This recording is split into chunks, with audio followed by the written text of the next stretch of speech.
एक समय की बात है। एक गांव में सफेद साड़ी वाली चुड़ैल का आतंक था।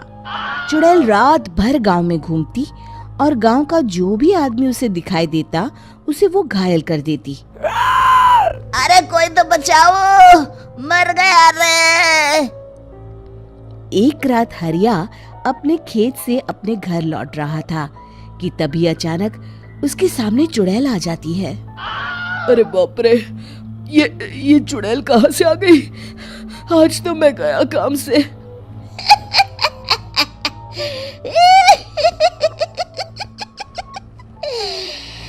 आज मुझे मेरा शिकार मिल गया। अरे चुड़ैल दीदी, मुझे छोड़ दो। जैसे ही चुड़ैल हरिया की तरफ बढ़ती है, हरिया वहां से भाग जाता है और अपने घर के दरवाजे पे पहुंचता है। अरे भगवान, जल्दी से दरवाजा खोलो, मेरे पीछे चुड़ैल पड़ी है। हरिया की पत्नी जल्दी से दरवाजा खोल देती है। अरे आप इतना हाफ क्यों रहे हैं? अरे मेरे पीछे चुड़ैल पड़ी है, आज तो मैं बाल बाल बच गया। जल्दी से सभी दरवाजे और सभी खिड़कियों को बंद करके बत्ती बुझा दो। तभी चुड़ैल हरिया के घर के पास पहुंच जाती है। अरे वो आदमी कहाँ गायब हो गया? मैं भी देखती हूँ आखिर कब तक बचेगा।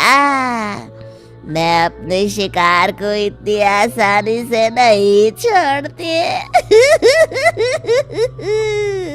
इतना कहकर चुड़ैल वहां से चली जाती है। वहीं दूसरी तरफ हरिया और उसकी पत्नी दोनों अपने घर की खिड़की से ये सब देख रहे होते हैं। अरे बाप रे, ये तो बड़ी डरावनी चुड़ैल थी। अगले दिन ये बात आग की तरह पूरे गांव में फैल जाती है और धीरे धीरे लोग चुड़ैल के डर के मारे शाम होते ही अपने घरों से बाहर निकलना बंद कर देते हैं। कुछ दिनों के बाद भाई, मैंने तो इस चुड़ैल के डर के मारे रात को अपने खेतों को पानी देना बंद कर दिया है। कहीं मेरी फसल सूख गई तो मैं तो कहीं का नहीं रहूंगा। साहूकार का कर्जा कैसे चुकाऊंगा? अरे भाई, पूरे गांव वालों का यही हाल है। पता नहीं ये चुड़ैल हमारे गांव में कहाँ से आ गई। फिर एक दिन गांव के पास वाली नदी के किनारे एक बहुत बड़े तांत्रिक के आने की बात कुछ गांव वालों को पता चलती है। वो लोग जाके ये बात गांव के मुखिया को बताते हैं। मुखिया जी, नदी के किनारे एक बहुत ही पहुंचे हुए तांत्रिक बाबा आए हैं। हमें उनसे मदद मांगनी चाहिए। मैंने सुना है वो बड़े बड़े भूतों और चुड़ैलों को अपने वश में कर लेते हैं। मुखिया जी सभी गांव वालों को लेकर उस तांत्रिक के पास पहुंच जाते हैं। ओम फट स्वाहा, ओम फट स्वाहा। तभी तांत्रिक अपनी बंद आंखों को खोलकर कहता है, क्या बात है? तुम सब लोग यहाँ क्यों आए हो? मुखिया जी उस तांत्रिक को सारी बात बता देते हैं। अच्छा, तो ये बात है। और तांत्रिक अपनी आंखों को बंद कर लेता है। मैं देख रहा हूँ तुम्हारे पूर्वजों ने बहुत पाप किए थे, जिससे ये गांव अब श्रापित हो चुका है। उसी के फल स्वरूप तुम्हारे गांव में चुड़ैल आई है। ये चुड़ैल बहुत खतरनाक है, ये किसी को नहीं छोड़ेगी। हे भगवान, मर गए रे, अब क्या होगा? तभी गांव के मुखिया जी कहते हैं, बाबा, इस चुड़ैल से हम सबको बचा लीजिए। कोई तो उपाय होगा। इसका सिर्फ एक ही उपाय है। सभी गांव वालों को बारी बारी हर दिन अपनी आधी फसल उस पहाड़ी के ऊपर बनी काली गुफा में छोड़ के आनी होगी। तभी उस चुड़ैल की भूख मिटेगी और श्राप का प्रभाव खत्म हो जाएगा और तुम सब जिंदा बच जाओगे। सभी गांव वाले उस तांत्रिक की बात को मान लेते हैं और वहां से चले जाते हैं। फिर अगले दिन से रोज उस गांव के लोग बारी बारी से अपनी आधी फसल उस काली गुफा के पास जाकर रखाते। कुछ दिनों बाद हरिया की बारी आती है। बाप रे, आज तो मेरी बारी है उस काली गुफा में जाने की। क्या करूं? वो तो बड़ी खतरनाक चुड़ैल है। मेरे तो हाथ पैर कांप रहे हैं। फिर हरिया डरते डरते अनाज की बोरियां अपनी बैलगाड़ी में लाद देता है। तभी हरिया की पत्नी उससे कहती है, देखो जी, संभल के जाना और किसी भी हालत में शाम होने से पहले वापस आ जाना। उस चुड़ैल का कोई भरोसा नहीं है जी। हरिया बैलगाड़ी में बैठते हुए कहता है, भगवान, मैं क्या वापस आऊंगा? लगता है अब तो मेरी खबर ही आएगी। इतना कहकर हरिया वहां से चला जाता है। रास्ते में जंगल से गुजरते हुए हरिया की बैलगाड़ी का एक चक्का बड़े गड्ढे में फंस जाता है। हे भगवान, अब ये क्या मुसीबत है? हरिया नीचे उतर के पूरी ताकत से अपनी बैलगाड़ी को गड्ढे से निकालने की कोशिश करता है। बहुत देर मेहनत करने के बाद हरिया की बैलगाड़ी उस गड्ढे से बाहर निकल जाती है। हे भगवान, अब तो शाम होने वाली है। आज तो मैं गया काम से। जैसे तैसे हरिया काली गुफा में पहुंच जाता है। अरे मर गया रे, यहाँ तो चारों तरफ डरावना माहौल है।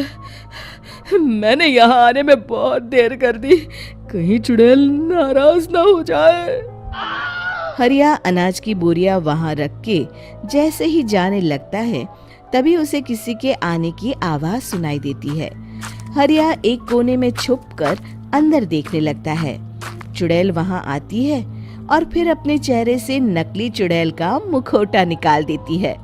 हरिया ये देख के हक्का बक्का रह जाता है। तभी चुड़ैल कहती है, भैया यहाँ आना। आज तो बहुत अनाज आया है, इसे मिलाकर अब हमारे पास ढेर सारा अनाज जमा हो गया है। कल ही हम इसे शहर में बेच आएंगे और माला माल हो जाएंगे। तभी अंदर से नदी के किनारे वाला तांत्रिक बाहर आता है। अरे, ये तो तांत्रिक बाबा है। हाँ, अब तो हम दोनों की जिंदगी मजे में कटेगी। गांव वालों को बेवकूफ बनाना इतना भी मुश्किल नहीं था। लोग तो तुम्हें सच में असली चुड़ैल समझते हैं। हाँ, तुमने सही कहा। अब ये गांव वाले चुड़ैल के डर से जिंदगी भर इस काली गुफा में अनाज पहुंचाते रहेंगे। अच्छा, तो ये बात है। ये दोनों पूरे गांव वालों को बेवकूफ बना रहे हैं। अभी जाकर सबको बताता हूँ। हरिया उन दोनों की पूरी बातें सुन लेता है और जल्दी से वापस गांव में आता है। गांव वालों को पूरी बात बता देता है। इससे पहले वो दोनों हमारा अनाज लेकर शहर जाए, हमें उन दोनों को पकड़ना होगा। उधर दूसरी तरफ नकली तांत्रिक और नकली चुड़ैल बनी औरत एक बड़ी गाड़ी में सारा अनाज लाद के वहां से निकलने की तैयारी कर रहे होते हैं। जल्दी करो, इससे पहले हमें कोई देख ले। हमें यहाँ से निकलना होगा। और तभी वो दोनों देखते हैं कि सामने से सभी गांव वाले अपने अपने हाथों में मशाल लेके आ रहे हैं। दोनों बुरी तरह डर जाते हैं। रुक जाओ, तुम दोनों का भांडा फूट चुका है। अरे मर गए रे, ये गांव वाले कहाँ से आ गए? तुमने क्या सोचा इतनी आसानी से यहाँ से निकल जाओगे? ये अनाज हमने अपने खून पसीने से दिन रात खेतों में मेहनत करके उगाया है। दोनों मुखिया जी के पैरों में गिर जाते हैं। हमें माफ कर दीजिए, हम दोनों एक नंबर के कामचोर हैं। बिना मेहनत किए पैसे कमाना चाहते थे। हाँ हाँ, अब हम आगे से मेहनत मजदूरी करके पैसे कमाएंगे। हमें कुछ मत करना, हमें छोड़ दीजिए। इतना कह के दोनों गांव छोड़ के भाग जाते हैं और सभी गांव वाले फिर से खुशी खुशी रहने लगते हैं। शिक्षा तभी तो कहते हैं कि किसी भी समस्या का समाधान केवल सूझबूझ से ही करना चाहिए और कभी हिम्मत नहीं हारनी चाहिए। दोस्तों, हमें उम्मीद है कि आपको हमारी ये कहानी पसंद आई होगी। कृपया हमारे चैनल को सब्सक्राइब करें और सभी अपडेट्स के लिए बेल आइकन जरूर दबाएं। और हाँ, वीडियो लाइक और शेयर करना मत भूलिएगा। Bye bye.